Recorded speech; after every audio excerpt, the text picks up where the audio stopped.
10 of our parents of our back to school live, back to school tips for parents.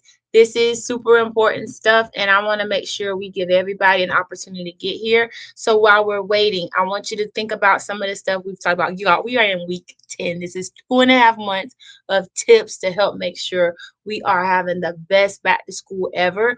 And so I just want you all to be just the best parents possible, giving your children the best school year possible, and we are all just going to work out together. So here we go.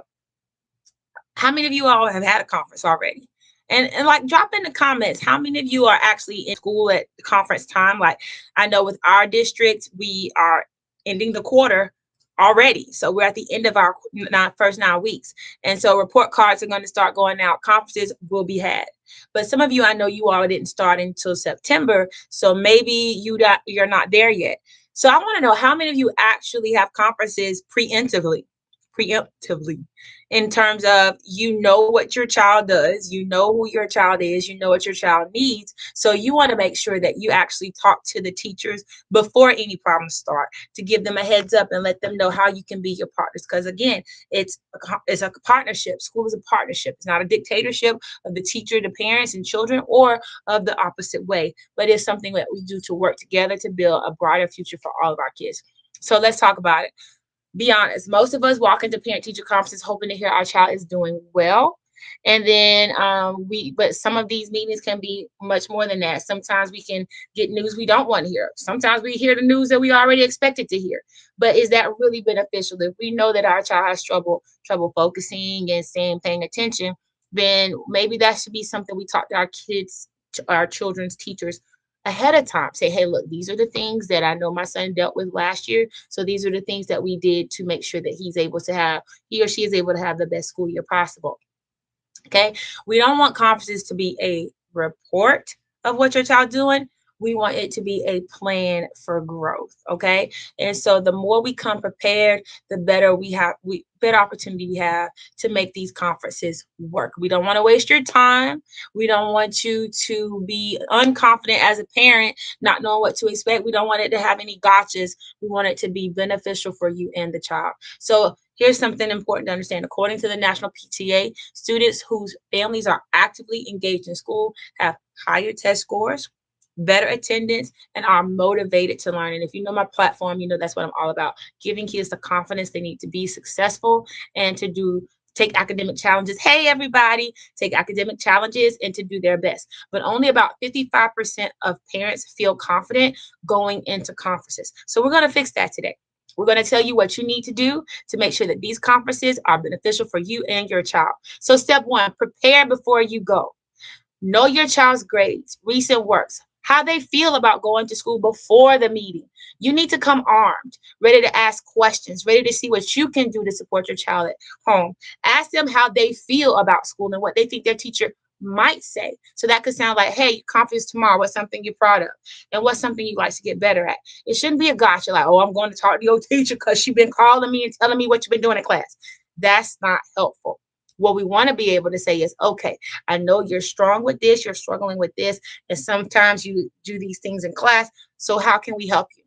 What if your child is not the child that's struggling? What if your child is the child that is thriving, that is making all A's? Well, guess what? You deserve a conference too. You want to know how to help your child continue to excel, how to push them further. If we need to look into more rigorous assignments for them, because we don't want them to get left behind because we're focusing on the kids that need to be helped up to their level. So, again, conferences are so much more than just a report, they are a plan for growth. Ask insightful questions. Go beyond just how are their grades? What's their grades look like? Why they got this C? Why they got a D? Maybe you want to say, my child consistently has A's. What do I need to do to push them further, to stretch them? How does my child handle challenges? Do they freeze up? Do they, get tense? How are their social emotional needs being handled? Are they having problems with any children? Are they doing well making friends? Do they speak up or do they shy away? Those are the things you need to know because guess what? You're sending your child to school for 8 hours with a complete stranger. I mean, by the end of the year, they know them, but you are a stranger to that teacher typically when they go to school. So it's important to know who you are sending your child to and what they are doing. Ask questions like, what can we do at home to support what you're doing in class? Are there any things, skills, specific skills, social, emotional, or academic, that I need to be aware of? Bring a sticky pad, bring some note paper, come prepared so you can walk away with a sense of confidence that you have what you need to help your child. Make sure you leave with an action plan. Don't just come in there and listen to everything. Say, okay, I heard you. And these are my concerns. These are my things. These are what I want. This is what Jimmy wants. This is what he said he enjoys. This is what he says he struggles with. What can we do this month, today, tonight, to help my child improve? What can we do today, right now, tomorrow, to push my child further? What support systems are in place at school? And what support systems do I need to employ at home to help my child? Go ahead, set up a plan for communication beyond the conference. How are we going to check up on these plans? How are we going to make sure that things are going well? What are going to be our inputs? Please don't expect the teacher to send you an email every time something goes wrong or send you weekly reports. Reach out to them and let them respond. I will tell you, sometimes we have a caseload of 50, a caseload of 40, or if they're in middle school and high school, over 100 students. So we can't always remember to tell so and so's parent what's going on. But if you proactively send out an email every week or whatever, say, hey, can you give me an update? These are the things I'm noticing. What do I need to do? We can definitely send you something back. And please, one more thing, don't make those emails too worried, okay? We ain't got time to read no dissertation. I got in trouble for saying that one time. But keep it short, keep it simple, to the point, but let the teacher know that you are your child's ally and you are a partner for their education. You guys, I'm a teacher 20 years, okay? And guess what? When I go into these conferences, I take off my teacher hat and I'm like, okay, y'all, what's up? This is Miss Tay. This is so and so's mom. Especially when my children went to the same school that I taught at. Everybody like, hey, how you doing? How you doing? But let me walk out this room and come back in so that I can make sure you know that I'm wearing a different hat. And these are the same things I did and that I would do to make sure my children were successful. In fact, with one of my children, I would go in at the beginning of the year and talk to the teachers and say, hey, this is what my child does. I know these behaviors. What can I do to help make sure that he is, or they are doing what they need to do in class, so that you all don't need to call me for X, Y, and Z that I already know. Okay. Some parents get tired of teachers calling, but it's like, I'm not going to call you if you already know Jimmy talked too much. Okay. But I will call you if Jimmy's saying inappropriate things. So those are the type of calls I like to make. So when you walk in, we always say, is my child doing okay? Please check the grade portals. I mean, most districts have grade portals. So you should be able to decipher what it is specifically that your child needs support with. I know today I was looking at grades. We got to post grades at the end of this week. And you children, they are not scoring well on assessments and they are not turning in homework. Now, my class, they don't fail for homework. We're not doing that. It's only a 5% of their grade. But when they don't do homework, which is very limited, it prevents them from practicing what they need for tests.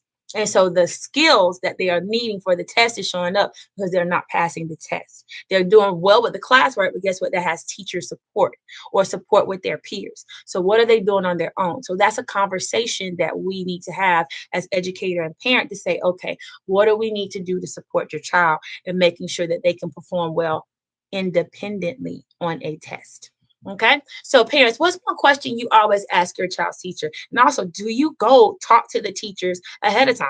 How often do you have conferences with your children's teachers? Is it only when they need it? Or do you actually go in and say, oh, I'm going to talk to my child's teachers once or twice a year, just because I want to know how my child is progressing in school? Those are the things you are empowered to do. Those are the things you should do. It could be a phone call. It could be a Zoom call. But please know what your child is doing in school. And also, have y'all listened to your child read out loud? I told y'all to do that about 2 weeks ago. I want you to check your child's reading, their verbal reading skills, and let me know how it goes. Are they reading according to your expectations, or are they struggling? Are you shocked? Are you thrilled? Let me know in the comments, because I think more parents need to listen to their child read, and you'll get a lot more insight as to what's going on well in school and why they are struggling, if they're struggling. And if they do read a lot, they always have a book. Ask them what they're learning, what they enjoy about the book. Ask them questions, because we can have a book in our hand all day, but are we really taking in any knowledge? Are we really improving any skills? Are they practicing what they're learning in school at home? So those are all different things that you need to be asking your children, asking your teachers, to make sure that their education is successful and that this union, this partnership, is beneficial to all. So 3 tips. Prepare, partner, plan, and you can have the best school year with your child ever. Okay. And if you have multiple years left, these are the things you know that you can do to support them every year. So, as always, please follow me, subscribe. If you are, oh, I hope I'm looking in the right place.